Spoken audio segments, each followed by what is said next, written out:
Very good morning to all my dear friends. मैं हूं Prashant Mavani. I hope you all are in good.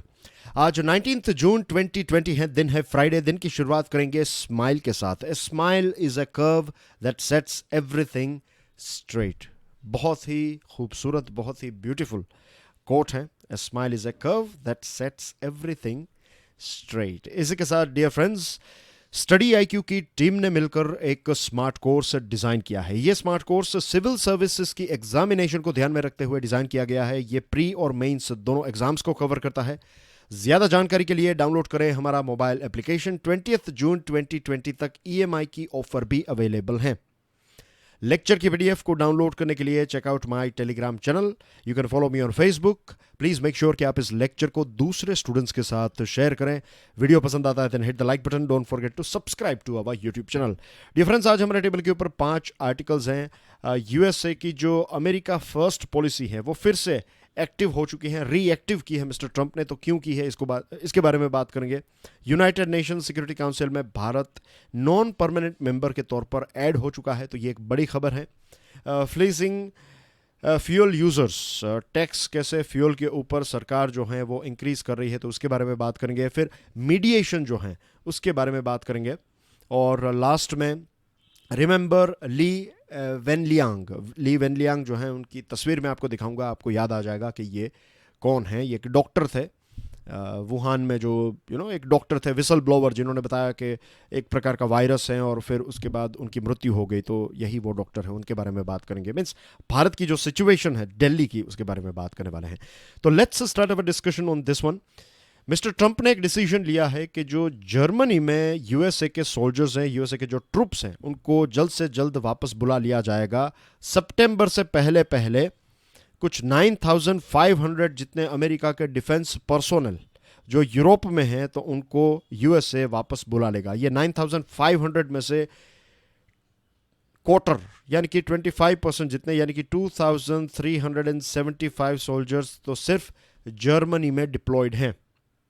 Right, ये एक ऐसा वक्त था जब कोल्ड वॉर चल रहा था। तो उस टाइम पर कोल्ड वॉर में यूएसएसआर को कंट्रोल करने के लिए यूरोप के अलग अलग एलाइज जो मित्र देश हैं, तो उन मित्र देशों में यूएसए ने इस प्रकार से स्ट्रेटेजिकली सोल्जर्स जो हैं उनको डिप्लॉय किया था। और वहाँ से एक प्रकार से आप कह सकते हैं कि यूएसए के दुनिया में आई थिंक 150 जितनी जगहें हैं जहाँ पर उनके 150 इतनी कुछ रफली जगहें हैं जहाँ पर उनके मिलिट्री बेसिस हैं। तो उसमें से एक था जर्मनी। जर्मनी वाला इंपॉर्टेंट इसलिए है क्योंकि ये एक बहुत बड़ा बेस था। 2,375 सोल्जर्स तो सिर्फ जर्मनी में थे। और इसके अलावा अगर हम देखें तो अफ्रीका में, यूरोप में, यू कैन सी हियर कि the significance of the step may be gauged from the fact that US army and air force headquarters for Europe and Africa located in the country. Germany में located हैं US army और air force के headquarters. कौन सा headquarters? USA की army जो Europe के अलग अलग देशों में है, अफ्रीका के अलग अलग देशों में है, तो वो डायरेक्टली रिपोर्ट करते हैं जर्मनी वाले हेडक्वार्टर में। और इसी के साथ ये एक बहुत बड़ा यूरोप में भी एक बहुत बड़ा ट्रेनिंग बेस था यूएसए की आर्मी और एयरफोर्स के लिए। इसके अलावा जो भी इम्पोर्टेंट लॉजिस्टिकल सपोर्ट या फिर कोई दूसरे ऐसे क्रिटिकल स्ट्रेटेजिक सपोर्ट चाहिए वेस्ट एशिया और नॉर्थ अफ्रीका में, तो ये भी इसी फैसिलिटी से प्रोवाइड किए जाते हैं। तो यू कैन अंडरस्टैंड कि रफली स्पीकिंग मान लीजिए कि ये है जर्मनी, राइट। तो ये जर्मनी है, तो पूरा यूरोप तो है ही। यूरोप के साथ साथ जो यहाँ पर अफ्रीका है वो भी इसी HQ में यहाँ पर हेडक्वार्टर लिख रहा हूँ ताकि आपको पता चले।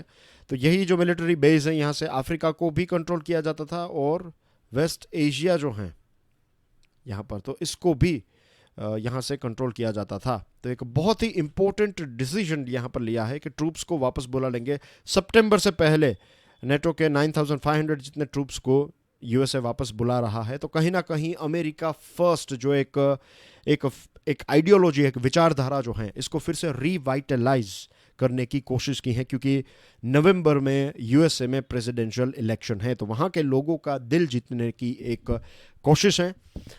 या फिर डायरेक्टली उसके साथ रिलेटेड है, नहीं रिलेटेड है, वो एक अलग बात है, एक पॉलिटिकल बात है। लेकिन इससे एक बहुत बड़ी इम्पैक्ट जो है वो जर्मनी के ऊपर आएगी। जर्मनी आपकी स्क्रीन के ऊपर है, you can see here Berlin इसका कैपिटल है। Let me zoom it up for you guys ताकि आप थोड़ा क्लियरली इसको देख सके। तो as you can see here north west part में है, नॉर्थ सी नॉर्थ ईस्ट में है, बाल्टिक सी, बाकी के कुछ देश के साथ अपनी बॉर्डर शेयर करता है। ये यूरोपियन कंट्री, यूरोप की सबसे बड़ी इकोनॉमी में है जर्मनी, यूरोप का सबसे टेक्नोलॉजिकली एडवांस्ड देश भी अगर कोई है तो जर्मनी। हमारे देश में काफ़ी फेमस हैं, राइट। हिटलर को हम सब जानते हैं, हिस्ट्री के साथ जुड़े हुए हैं, जर्मनी के हिस्ट्री के साथ। इसके अलावा BMW, मर्सिडीज़, आउडी, तो ये सारी कार कंपनीज जो हैं वो भी जर्मन कार कंपनीज हैं जो हमारे देश में काफ़ी फेमस है। और इसके अलावा भी बहुत सारी चीज़ें जर्मनी की हमारे देश में फेमस है। बहुत सारे स्टूडेंट्स जो हैं वो जर्मनी में मैकेनिकल इंजीनियरिंग करने के लिए भारत से वहाँ पर जाते हैं। एनीवे डियर फ्रेंड्स, आपके लिए एक प्रश्न है, बताइए कि वो सारे देश के नाम जो जर्मनी के साथ अपनी लैंड बाउंड्री शेयर करते हैं। इसका आंसर आपको कमेंट सेक्शन में प्रोवाइड करना है। लेक्चर की PDF को डाउनलोड करने के बाद आप आराम से इस मैप को स्टडी करने के बाद इसका आंसर जो है वो पोस्ट करना ना भूलिएगा। ये जो नया डिसीजन लिया है मिस्टर ट्रंप ने, इससे ये भी साबित होता है कि जर्मनी और USA के बीच में रिलेशनशिप जो है वो काफ़ी ख़राब हो चुके हैं। USA ने, मिस्टर ट्रंप ने क्लियरली बताया था, देखिए जो NATO है, नाटो, तो नाटो में एक क्लियर बात है कि जितने देश नाटो के पार्ट हैं तो हर एक देश जो हैं वो 2%, अपनी GDP का 2% जो है वो डिफेंस के लिए खर्च करेगा। डिफेंस के लिए उतना 2% जो है अपनी GDP का साइड में रखेगा, और ये 2% जो है इसका इस्तेमाल नाटो के डेवलपमेंट, मेंटेनेंस एक्सेट्रा के लिए किया जाएगा। आज तक ऐसा चल रहा था कि बहुत सारे यूरोपियन देश जो हैं वो पैसे ही नहीं निकाल रहे थे, सारा खर्च जो है वो USA ही कर रहा था। मिस्टर ट्रंप आए और मिस्टर ट्रंप ने क्लियरली बता दिया कि हम अपने पैसों से, हमारे टैक्स पेयर के पैसों से हम आपकी सिक्योरिटी की देखभाल, हम कोई वर्ल्ड पुलिस नहीं है कि हम आपकी सिक्योरिटी की देखभाल करें, आप अपनी खुद सिक्योरिटी जो है उसको संभालना सीखिए। आप USA के ऊपर इस प्रकार से डिपेंडेंट नहीं रह सकते। अगर आपको डिपेंडेंट रहना है, नाटो का पार्ट रहना है, तो फिर आप 2% जो है वो निकालिए। तो जर्मनी ने कहा था कि हम निकालेंगे, लेकिन उसके लिए भी उन्होंने कुछ 10 साल या इतना कुछ वक्त मांगा था। और यहाँ पर सिर्फ जर्मनी नहीं, बात तो ये भी आ रही है कि साउथ कोरिया और जापान में से भी USA जो है वो अपनी आर्मी को वापस बुला ले, क्योंकि खर्च जो है वो आपको करना पड़ेगा। ये क्लियर बात है। मिस्टर ट्रंप जो हैं वो इस प्रकार के व्यक्ति हैं कि अगर आपको कुछ मिल रहा है तो फिर आपको कुछ देना भी पड़ेगा, आपको फ्री में ऐसे ही कुछ नहीं मिलेगा, as far as I know. फिर जो जर्मनी है वो पेरिस क्लाइमेट चेंज को सपोर्ट करता है, पेरिस क्लाइमेट डील जो है उसको सपोर्ट करता है। USA उसमें से बाहर निकल गया। ईरानियन न्यूक्लियर डील जो है JCPOA का फुल फॉर्म क्या है, कमेंट सेक्शन में बताइए, ये आपके लिए दूसरा प्रश्न है। तो JCPOA जो है उसको जर्मनी सपोर्ट करता है। USA इससे, मीन्स मिस्टर ट्रंप एडमिनिस्ट्रेशन जो है वो JCPOA से सेटिस्फाइड नहीं है। तो ये कुछ ऐसे रीजंस हैं जिसकी वजह से रिलेशनशिप जो है वो काफ़ी बिगड़ते जा रहे हैं। फिर एक नोड, चलिए मैं एक अच्छे हैंडराइटिंग में ही लिख दूं ताकि इन केस आपको नोट डाउन करना, नोड स्ट्रीम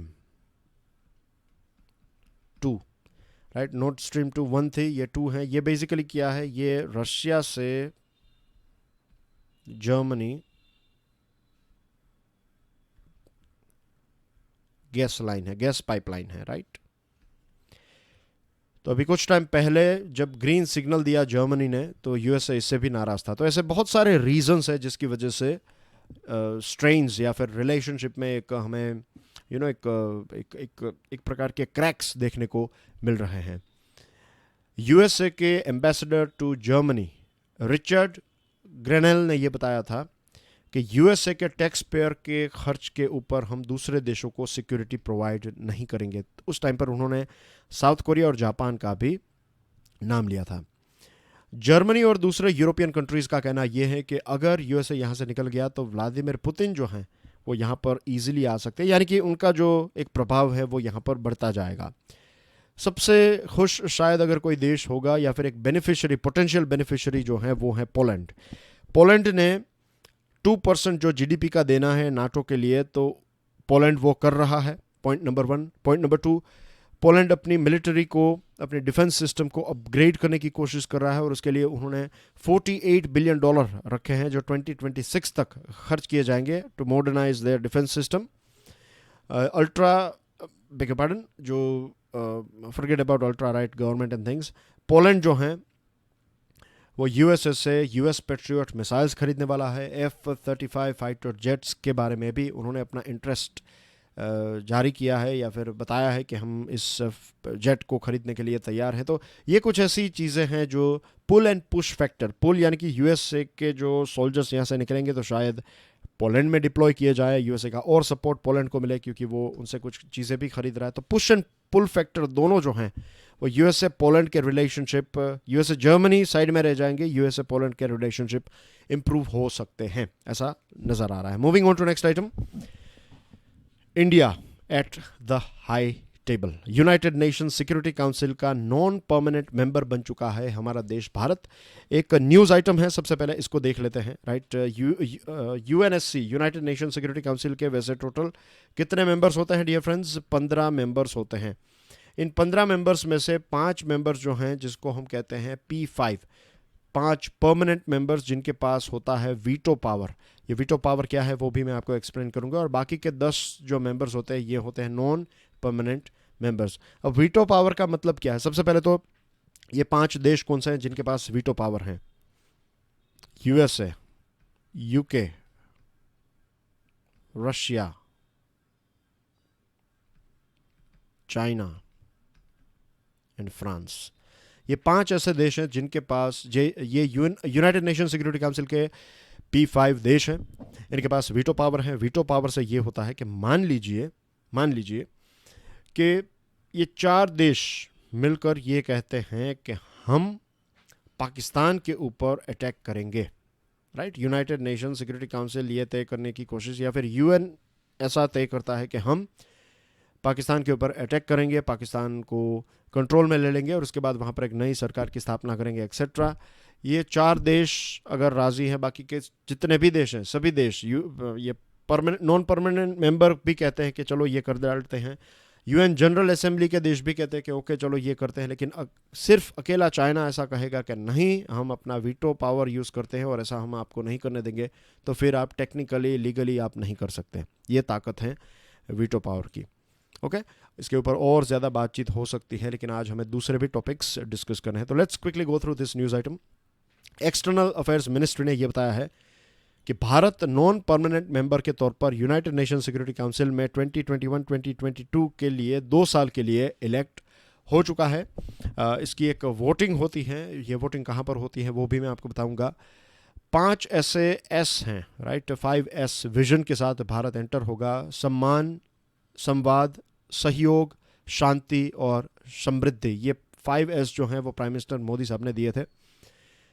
एक और इंटरेस्टिंग चीज़ है कि एशिया पैसिफिक की सीट में भारत अकेला ही था। अफ़गानिस्तान जो था वो था, लेकिन अफ़गानिस्तान ने भारत के साथ एक जो फ्रेंडशिप है उसका एक एग्जाम्पल दिया है। अफ़गानिस्तान ने अपना जो कैंडिडेचर है उसको विड्रॉ कर लिया और बताया कि भारत को आगे बढ़ना चाहिए। तो भारत को इस प्रकार से सपोर्ट किया और भारत की सरकार अफ़गानिस्तान की सरकार को बहुत ही थैंकफुल है। ये जो एक जेस्चर है अफ़गानिस्तान का, तो ये दोनों देशों के रिलेशनशिप को दिखाता है। जब फ्यूचर में इंडिया अफ़गानिस्तान का टॉपिक हो तब उस टाइम पर आपको ये चीज़ याद करनी होगी, राइट, कि यूएनएससी में सीट के लिए अफ़गानिस्तान ने खुद वापस पीछे चला गया और भारत को कहा कि आप आगे बढ़िए।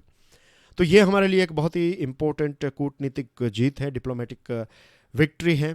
आपकी स्क्रीन के ऊपर खास करके मैंने बड़े अक्षरों में लिखा है जनरल असेंबली, सीक्रेट बैलेट, यानी कि कौन सा देश किसको वोट देगा आपको पता नहीं है और सीक्रेटली वोटिंग की जाती है।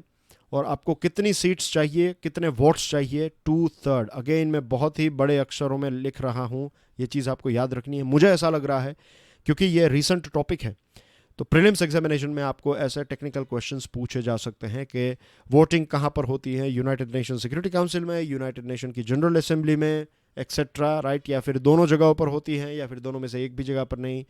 तो ऐसा ऑप्शन भी हो सकता है। कितने वोट चाहिए आपको? 33%, 50%, 2/3 चाहिए, एक्सेट्रा। तो ये भी आपको पता होना चाहिए। तो ये आंसर्स आपकी स्क्रीन के ऊपर हैं। इंडिया को कितने वोट मिले? 193 में से 184 वोट्स भारत को मिले।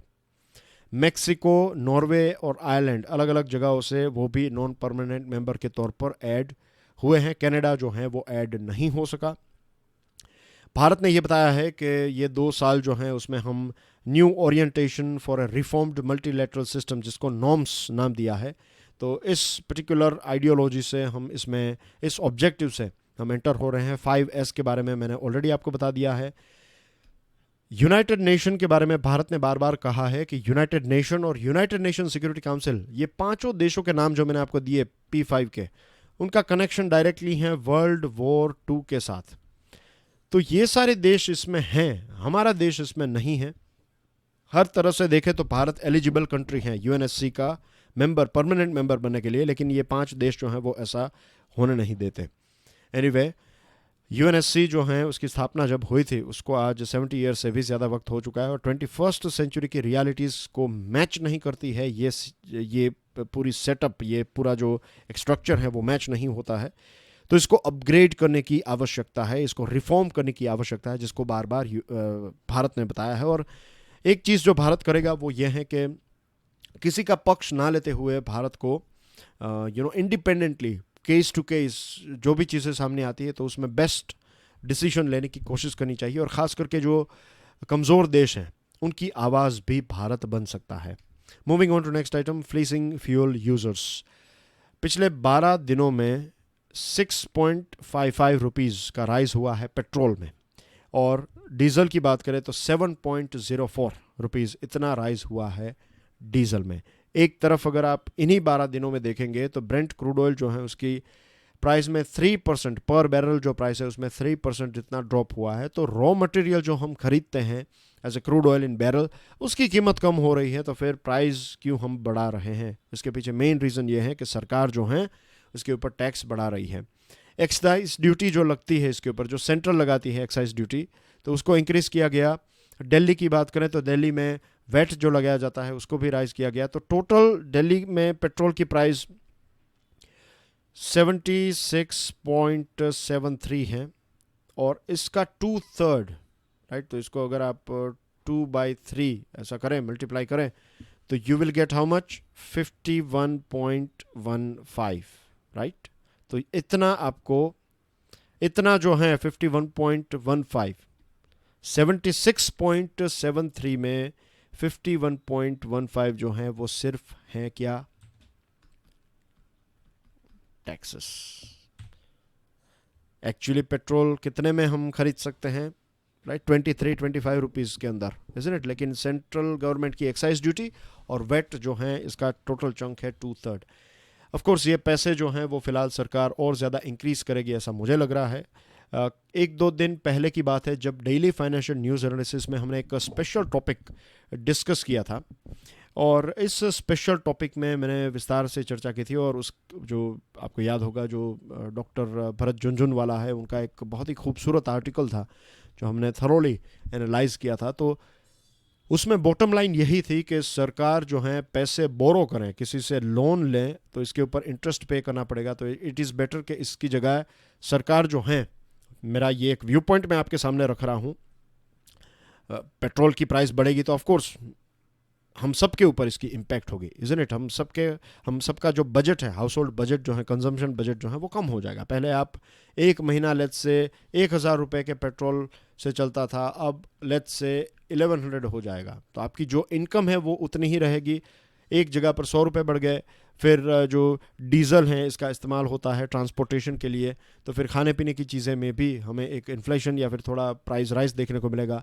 तो आपका 100 रुपया तो सिर्फ आपके पर्सनल पेट्रोल कंजम्पशन में इंक्रीज़ हुआ। फिर खाने पीने की चीज़ें ओवरऑल देखें तो लेट्स से 1000 रुपीज़ का इंक्रीज़ हो गया। तो एक ऐसा व्यक्ति जो 10-15 हज़ार कमा रहा है तो उनका खर्च जो है, उनके रेशियो के हिसाब से खर्च काफ़ी बढ़ जाएगा। तो ये एक चिंता का विषय हम सब के लिए है। लेकिन सरकार के बारे में डॉक्टर भरत झुनझुनवाला ने ये ओपिनियन दिया था कि पैसे बोरो करने से तो अच्छा है कि आप ऑटोमोबाइल के ऊपर, ये जो फ्यूल के ऊपर टैक्स है, इन्हीं टैक्स को इंक्रीज़ कीजिए। लोगों को बताइए कि हम टैक्स क्यों इंक्रीज़ कर रहे हैं, और ये टैक्स से जो पैसे आए इस पैसों से इकोनॉमी को रिवाइव करने की कोशिश कीजिए। तो यहाँ पर तो ये इस आर्टिकल में तो सरकार का ये जो मूव है इसको नेगेटिव माना गया है और बताया है कि इकोनॉमी की रिकवरी कैसे होगी अगर चीज़ें महंगी हो जाएगी। And this is also a very fair point. ये एक बहुत ही सही पॉइंट है कि अगर सारी चीज़ें एक्सपेंसिव हो जाएगी तो लोग पैसे कम खर्च करेंगे उस पर्टिकुलर चीज़ को। पहले आप लेट्स से 2 यूनिट खरीदते थे, अब ये एक्सपेंसिव हो गया तो आप सोचेंगे कि मैं 1 यूनिट से काम चला लूँगा, जब आवश्यकता होगी तब दूसरा यूनिट खरीदूँगा। तो प्रोडक्शन तो फिर कम हो जाएगा, इसलिए तो ये सारी चीज़ें एक दूसरे के साथ जुड़ी हुई हैं। अब देखते हैं आगे क्या होता है। Moving on to next item, mediation. Mediation जो है वो काफ़ी फेमस होता जा रहा है। आपकी स्क्रीन के ऊपर एक फ़ोटो है, आई एम श्योर हमने बहुत सारे फिल्मों में भी देखा है कोर्ट में किस प्रकार से चीज़ें जो हैं वो काम करती हैं, क्रॉस वेरिफिकेशन, एग्जामिनेशन, ये सारी चीज़ें होती रहती हैं, इज़न्ट इट। अब मीडिएशन जो है मीन्स ऑफ कोरोना वायरस की वजह से डिजिटल कोर्ट को भी काफ़ी हमने डिस्कस किया था। डिजिटल कोर्ट भी काफ़ी ये टॉपिक फेमस हैं और अभी न्यूज़ में काफ़ी हैं। बहुत सारे अलग अलग न्यूज़पेपर्स में इसके ऊपर अलग अलग आर्टिकल्स, अलग अलग व्यू पॉइंट्स से लिखे गए थे। कुछ ने बताया कोई पॉजिटिव पॉइंट्स है, कुछ ने बताया नेगेटिव पॉइंट्स है। एनीवे, जस्टिस के बारे में ये बताया जाता है कि जस्टिस सिर्फ दिखना नहीं चाहिए, मीन्स जस्टिस की जो प्रोसेस है वो भी ट्रांसपेरेंट और दिखनी चाहिए कि जज हम जज को देख सकें। ओपन कोर्ट का मतलब ही यही होता है कि आप जाकर वहाँ पर बैठ सकते हैं और जो कोर्ट का डेकोरम है अगर आप उसको फॉलो करेंगे तो आप वहाँ पर जाकर बैठ सकते हैं, आप देख सकते हैं। कुछ केसेस में सिर्फ रिलेटिव्स, रेप और इस प्रकार के केसेस में सिर्फ रिलेटिव्स और कंसर्न पार्टी से ही अलाउड है, बाकी सारे केसेस में आप जा सकते हैं। तो ये एक ओपन ट्रांसपेरेंट कोर्ट सिस्टम है हमारे देश के, राइट। ये जो प्रोसेस है उसकी बात कर रहा हूँ। मीडिएशन जो है वो काफ़ी अलग है। मीडिएशन जो है वो बंद कमरों में होता है। मीडिएशन का सबसे इम्पोर्टेंट कोर जो है तो वो है कॉन्फिडेंशियलिटी, कि कॉन्फिडेंशियल कोर्ट रूम में कैसा होता है कि हर एक व्यक्ति जा सकता है, कोई भी व्यक्ति जा सकता है। ये यहाँ पर मीडिएशन में जो है जो कंसर्न पार्टीज़ हैं, फॉर एग्जांपल ए और बी के बीच में कोई झगड़ा चल रहा है तो ए और बी आएंगे, ए के जो लॉयर हैं वो आएंगे और बी के जो लॉयर हैं वो आएंगे और फिर ये दोनों मीडिएशन के माध्यम से मीन्स बातचीत करेंगे। तो ये भी एक सेटअप हो सकता है। कई बार ऐसा हुआ है कि जो फिज़िकल मीडिएशन है, ख़ास करके फैमिली बिजनेस हैं, फैमिली या तो बिज़नेस की बात हो या फिर कई बार डिवोर्स के जो केसेस होते हैं तो उसमें भी ये होता है कि झगड़ा होने लगता है, हाथापाई हो जाती है और मीडिएशन की पूरी प्रोसेस जो है वो बिगड़ जाती है। आजकल तो जजेस जो हैं वो भी काफ़ी एंथुजियास्टिक हैं मीडिएशन को लेकर। वो भी कहते हैं कि मीडिएशन से ही अगर प्रॉब्लम सॉल्व हो जाती है तो फिर कोर्ट का जो समय है वो दूसरे इंपॉर्टेंट टॉपिक्स के ऊपर खर्च किया जा सकता है या फिर इन्वेस्ट किया जा सकता है। ऑनलाइन मीडिएशन जो है उसके कुछ फ़ायदे हैं। फॉर एग्जांपल, मीडिएशन के लिए अगर आप यूएसए में भी क्यों ना हो, राइट, आप ऑनलाइन स्क्रीन के सामने आ जाइए और मीडिएशन के पार्ट बन जाएंगे। अगर आप आपको आपके वकील के साथ कोई कॉन्फिडेंशियल बात करनी है तो फिर आप एक बटन के माध्यम से जो सामने वाली पार्टी है उसको ब्लॉक कर सकते हैं और आप बातचीत कर सकते हैं। सेम थिंग गोज़ विद, तो ये एक फ्लेक्सिबिलिटी है, ये यूज़र फ्रेंडलीनेस है, राइट। तो ऑनलाइन मीडिएशन के ये कुछ फ़ायदे हैं। टाइम कंज्यूम हो जाता है, एनर्जी, मनी, ये सारी चीज़ें जो हैं इसमें काफ़ी बच जाती हैं। कुछ ऐसे नेगेटिव पॉइंट्स हैं जैसे कि कॉन्फिडेंशियलिटी। आप ये कर रहे हैं और रिकॉर्ड अगर कर लिया तो कॉन्फिडेंशियलिटी, किसी ने रिकॉर्ड का बटन दबा दिया, आपको पता भी नहीं चलेगा। इस प्रकार के सॉफ्टवेयर भी आते हैं, स्क्रीन रिकॉर्डर्स एक्सेट्रा, तो ये चलेंगे और किसी को पता नहीं चलेगा। तो ये भी एक चीज़ है। फिर टेक्निकल ग्लिचेस की वजह से चीज़ें ख़राब हो सकती है या फिर जो एक माहौल है वो बिगड़ सकता है। और ख़ास करके जो अंडर प्रिविलेज्ड हैं, जिनके पास ये सारी फैसिलिटीज़ नहीं हैं, जो गरीब व्यक्ति हैं, तो उनको ऑनलाइन कम्युनिकेशन या ये फैसिलिटी उनके पास नहीं है वेबिनार करने के लिए एक्सेट्रा, तो उनके लिए हम क्या करेंगे, तो ये हमें सोचना चाहिए। तो ये कुछ ऐसे पॉइंट्स हैं जिसको सॉल्व किया जाए तो फिर ऑनलाइन मीडिएशन जो है उसके वैसे तो पॉइंट्स काफ़ी स्ट्रॉन्ग है। आपकी स्क्रीन के ऊपर ये जो डॉक्टर हैं, ये जो व्यक्ति हैं, इनका नाम है ली वेनलियांग। ली वेनलियांग जो है वो काफ़ी फेमस हुए थे। आपको याद होगा कि चाइना में, वुहान में, उन्होंने एक विसल ब्लोवर के तौर पर बताया था कि ऐसा एक प्रकार का वायरस है। ये बहुत ही स्टार्टिंग की बात है और उस टाइम पर किसी ने मीन्स चाइना ने इनको मीन्स ऐसा कुछ गिरफ्तार किया था, ऐसा कुछ था। और फिर ये इनको कोरोना वायरस हो गया और इनकी मृत्यु हो गई। आई थिंक वो समवेयर अराउंड 30 साल की उम्र के ही थे, बहुत ही यंग थे। दुखद बात यह है कि चाइना में अगर ऐसा होता है तो वी कैन अंडरस्टैंड कि चाइना में ऐसा तो एक बहुत ही नॉर्मल बात है। लेकिन भारत तो एक डेमोक्रेटिक कंट्री है और भारत में सुप्रीम कोर्ट को दिल्ली गवर्नमेंट को स्लैम करना पड़ा, दिल्ली गवर्नमेंट के ऊपर चिल्लाना पड़ा, क्योंकि दिल्ली गवर्नमेंट में क्या हुआ है, दिल्ली में ये हुआ है कि एक विसल ब्लोवर, एक व्यक्ति ने बताया कि हमारा जो नेशनल कैपिटल है वहाँ पर बहुत सारी हॉस्पिटल्स में एक हॉस्पिटल पर्टिकुलर है जहाँ पर लाशें जो हैं वो ऐसे ही अनअटेंडेड पड़ी हुई हैं। कोविड-19 की वजह से मृत्यु हुई, लोगों की जो मृत्यु हुई तो उनकी लाशें ऐसे ही पड़ी हुई है। तो इसको लेकर फिर उनके खिलाफ एक्शन लिए गए। तो सुप्रीम कोर्ट ने गवर्नमेंट को ये एडवाइस दी है कि आप you can not shoot the messenger. कोई आपको सच बता रहा है, राइट, उस व्यक्ति का क्या कसूर, उन्होंने तो जो सच है वो बताया। तो ये चीज़ उन्होंने की, तो उसके ऊपर आप उनको निकालना या फिर उनको धमकी देना, ये सारी चीज़ें जो हैं ये सिर्फ गवर्नमेंट के, दिल्ली गवर्नमेंट के लिए नहीं, ये देश के लिए भी एक शर्म की बात है। और ये सिर्फ ऐसा नहीं है कि मैं सिर्फ दिल्ली गवर्नमेंट की यहाँ पर बात कर रहा हूँ। I tell you about Gujarat. Gujarat में एक बहुत ही डायनामिक IAS ऑफिसर हैं, इनका नाम है विजय नेहरा। मैंने उनका काम जो है वो देखा है, विजय नेहरा साहब का। He is an IAS officer. और अगर आप उनको मिले भी कभी, देन यू विल रियलाइज़ कि जो मैं आपको यहाँ पर बता रहा हूँ, बहुत सारी ऐसी बातें हैं, अच्छी बातें हैं, जो अभी उतना वक्त नहीं, लेकिन वो अहमदाबाद के कमिश्नर थे, राइट, म्यूनसिपल कमिश्नर। और केसेस जो हैं वो बढ़ते जाना, I think he was collector और समथिंग, या municipal commissioner, he was I think collector, but anyway अभी की बात है जब गुजरात में, अहमदाबाद में केसेस जो हैं वो इंक्रीज होने लगे, तो उनको ट्रांसफ़र किया गया, उनको क्वारंटीन किया गया। और उसके बाद उनको एक दूसरा कोई ऐसा डिपार्टमेंट है जो इतना इम्पोर्टेंट नहीं है, वहाँ पर रखा गया। एक ऐसा व्यक्ति जो फील्ड के लिए बना हुआ है, एक ऐसा व्यक्ति जो तो ऐसी चीज़ें, ऐसा नहीं है सिर्फ दिल्ली में या फिर गुजरात में ही हो रही हैं, या फिर बीजेपी सरकार में या फिर आप सरकार में हो रही है। You will find this thing, it's going on for ages. ये हर एक लंबे टाइम से ऐसी चीज़ें चलती आ रही हैं हमारे देश में। तो मीन्स एक अच्छी बात है कि एक व्यक्ति ने ये हिम्मत दिखाई और बताया कि ये चीज़ चल रही है। डॉक्टर्स और नर्सेस को स्ट्राइक की धमकी देनी पड़ी, तब जाकर हमारे देश में PPE किट्स और मास्क का प्रोडक्शन जो है उसको इंक्रीज़ किया गया। बहुत सारे हमारे डॉक्टर्स हैं, उनको सैलरी टाइम पर नहीं मिल रही है, उनको फैसिलिटीज़ नहीं मिल रही हैं।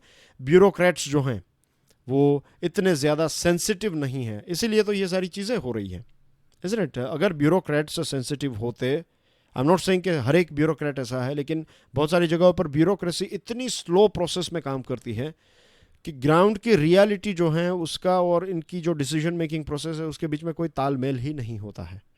तो ये एक बहुत लंबे टाइम से प्रॉब्लम चल रहा है और ये चलता ही जाएगा। एक एडिटोरियल हम डिस्कस करें ना करें, जब तक पूरी प्रोसेस को हम स्मूथ नहीं बनाएंगे, पूरे ऑपरेशंस को हम स्मूथ नहीं बनाएंगे, तब तक इसी प्रकार की चीज़ें होगी। और जो व्यक्ति बेचारा काम कर रहा है वो करता ही जाएगा काम, उनको पैसे भी कोई एक्स्ट्रा नहीं मिलेंगे और उनकी जान का भी रिस्क है। आज तो डॉक्टर्स, नर्सेज, जो मेडिकल स्टाफ ये रिस्क उठा रहे हैं, तो उनको हमें सपोर्ट करके फैसिलिटीज़ प्रोवाइड करनी चाहिए सरकार को। Blaming government, central as well as state governments here. News की बात करें तो एक बहुत ही इंपॉर्टेंट स्कीम, इसके ऊपर से आपको प्रश्न पूछे जा सकते हैं कि गरीब कल्याण रोजगार अभियान जो है वो क्या है। तो ये एक ऐसा अभियान है जिसमें जो माइग्रेंट वर्कर्स जो वापस अपने गांव गए हैं, तो उनको लाइवलीहुड की अपॉर्चुनिटी, उनको रोज़ी रोटी देने की एक योजना है, ये एक कैंपेन है। इसको लॉन्च प्राइम मिनिस्टर साहब करेंगे। बिहार डिस्ट्रिक्ट का एक खगड़िया जो डिस्ट्रिक्ट है वहाँ पे बिहार में, तो वहाँ पर इसको लॉन्च किया जाएगा। प्रधानमंत्री गरीब कल्याण रोजगार योजना जो है, तो इसके लिए 50,000 करोड़ रुपीस रखे गए हैं। 116 डिस्ट्रिक्ट्स को, 6 राज्यों के 116 डिस्ट्रिक्ट्स को ये कवर करेगा। Bihar, Jharkhand, Uttar Pradesh, Madhya Pradesh, Orissa and Rajasthan, right. Finance minister ने इस स्कीम के बारे में ये बताया है कि यहाँ पर ये जो 25 अलग अलग टॉपिक्स ऐसे हैं, अलग अलग ऐसे इम्प्लीमेंटेशन के डिफरेंट पॉइंट्स हैं, इनको मिलाकर 25 ऐसे डिफरेंट, जैसे कि I give you few examples, social infrastructure construct करना, टेलीकम्युनिकेशन एक्सेट्रा। तो ये सारे अलग अलग जो फैक्टर्स हैं, सेक्टर्स हैं, तो उनमें कंस्ट्रक्शन और अलग अलग जॉब्स क्रिएट करने की कोशिश की जाएगी।